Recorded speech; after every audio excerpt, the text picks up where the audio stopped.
માનનીય range sir Shri Virendra Yadav સાહેબ તેમજ એસપી સાહેબ દ્વારા વિસ્તારની અંદર નંબર પ્લેટ વગરની કાળા કાચવાળી વાહનોની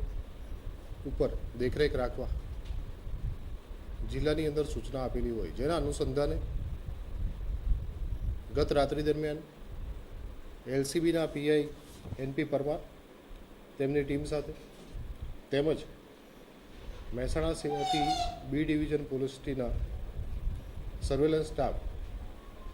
વોચમાં રહેલા હોય એ દરમિયાન એમને નાગલપુર કોલેજ 3 રસ્તા પાસે વાહન શંકાસ્પદ જણાતા એની પૂછપરછ કરતા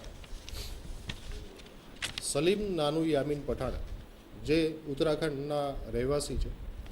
અને સૈયદ ઇફાઝુલ હસન મોહમ્મદ જિયાઉલ હસન કે જેઓ મુંબઈ મલાડ વેસ્ટ ખાતેના રહેવાસી છે, એમની પાસેથી 2 બલેનો કાર અને એક સ્વિફ્ટ ડિઝાયર કાર શંકાસ્પદ મળી આવે, જેની તપાસ કરતાં નંબર પ્લેટ વગરની હોય, જેથી એના એન્જિન ચેચિસ નંબરના આધારે તપાસ કરતાં Swift Dzire UP 14 DZ 5159 number, Baleno ગાડી યુપી 14 DZ 4053 નંબર તેમજ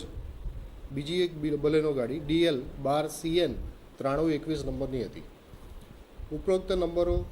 અન્ય રાજ્યોના હોય એલસીબી પીઆઈ તેમજ બી ડિવિઝન પોસ્ટે પીઆઈએ ટીમ મારફતે સર્વેલન્સ કરાવી અને વધારે તપાસ કરતા આ આરોપીઓ જે છે એમને આ વાહનો યુપી અને દિલ્હીના વિસ્તારમાંથી અંદાજિત 6/1/2026ના રોજ ચોરી અને મુંબઈ આપવા જવાના છે એવી હકીકત અત્યારે પ્રાથમિક દ્રષ્ટિએ જણાઈ આવેલ છે. વધારે એમઓ બાબતે તપાસ કરતા આ વાહન ચોરીની અંદર આરોપી સલીમ નાનુ યામીન પઠાણ કે જે પહેલાં મારુતિ સુઝુકી કંપનીની અંદર નોકરી કરતો હોય અને ટેકનિકલ રીતે બહુ એક્સપર્ટ હોય, એ વાઈફાઈ મારફતે એક ટેબ્લેટ તેમજ કોમ્પ્યુટરાઇઝ ચિપનો ઉપયોગ કરી સ્પેશિયલ મારુતિ કંપનીની મોડલની કારની અંદર આ કિટનો ઉપયોગ કરી, સર્કિટનો ઉપયોગ કરી એને કોમ્પ્યુટરાઇઝ ઇનેબલ કરી નવી ચાવીથી ઓપરેટ થઈ શકે એ રીતે કરી અને પછી દિલ્હીની વાહન હોય તો એને અન્ય રાજ્યમાં વેચવાનું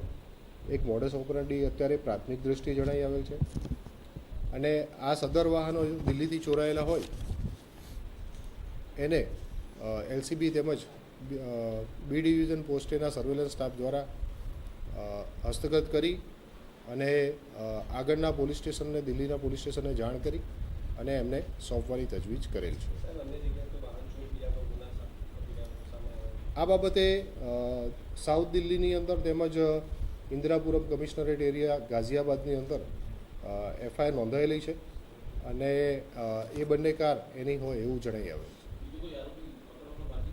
હાજી, એક જે સરફરાજ કરીને દિલ્હીનો રહેવાસી છે આમાં વોન્ટેડ છે અને આમની સાથે આ ટોળકી સાથે સંડોવાયેલો છે,